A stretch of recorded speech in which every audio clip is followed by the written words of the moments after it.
Hello everyone, it's Lazarus here and that time is upon us again. Today I'm reviewing episode 7 of the new Peacemaker series.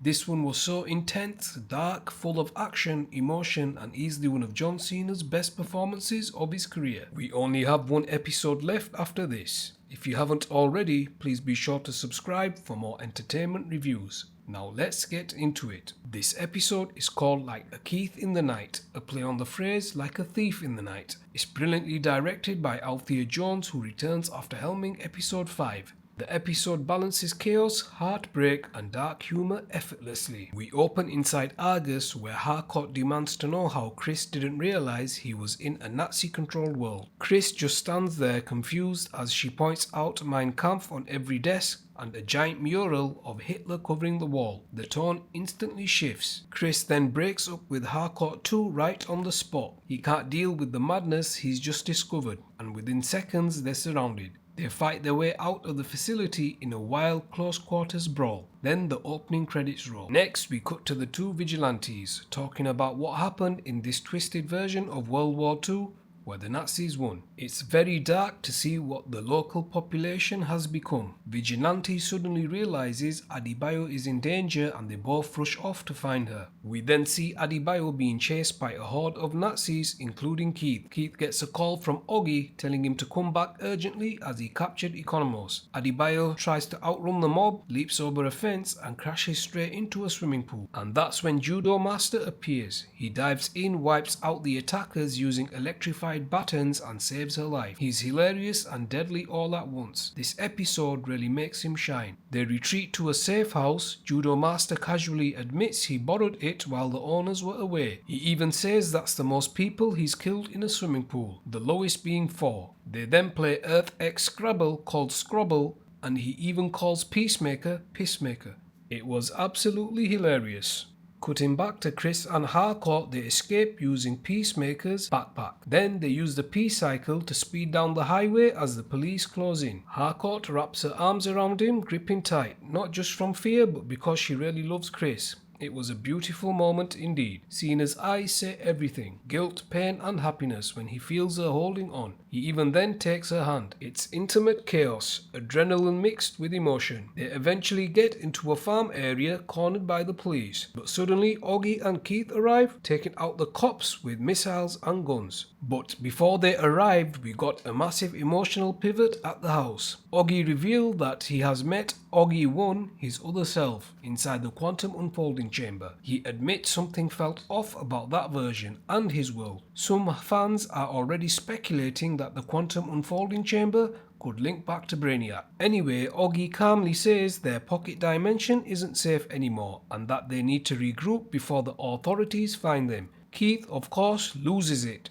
as we always speculated. He wants Peacemaker dead. But Oggy in this world isn't the racist monster we once knew. He's calm and understanding. He also has a plan. And yeah, I have to say this man starred in the greatest sequel of all time. And he's still proving why he's elite. Back on Earth 1, Flag and Argus get help from Lex Luthor's lead scientist, Sidney Happerson, and they instantly track the portal. The two vigilantes, Judo Master and Adebayo, come back to the house only to see police outside. Inside the house, Peacemaker confesses everything. How he unalived his doppelganger and how he's been trying to make things right. Oggy comes across as surprisingly sympathetic here. Not a Nazi at all, but genuinely sincere. He believes everything Peacemaker has told him, though Keith remains furious, struggling to forgive. When Oggy asks why Chris came back, Peacemaker admits he just wanted to know what it feels like to have a real family. Suddenly there's a knock at the door from the police. Oggy keeps his cool, handles the situation calmly and sends them away. He then explains that he wants to gather everyone from Earth 1 and send them back. He delivers a brilliant, heartfelt speech. And Robert Patrick absolutely owns this moment. You can feel exactly where he's coming from. Then, without warning, the two vigilantes crash through the windows. One of them mistakes Oggy for a Nazi and unalives him. Then chaos explodes. Keith drops to his knees, holding Oggy as he bleeds out, and the police rush in. It's heartbreaking. You can see the sadness in Chris's eyes when he realizes his father was not a Nazi and that he had a heart. He has now lost 2 fathers. Keith then snaps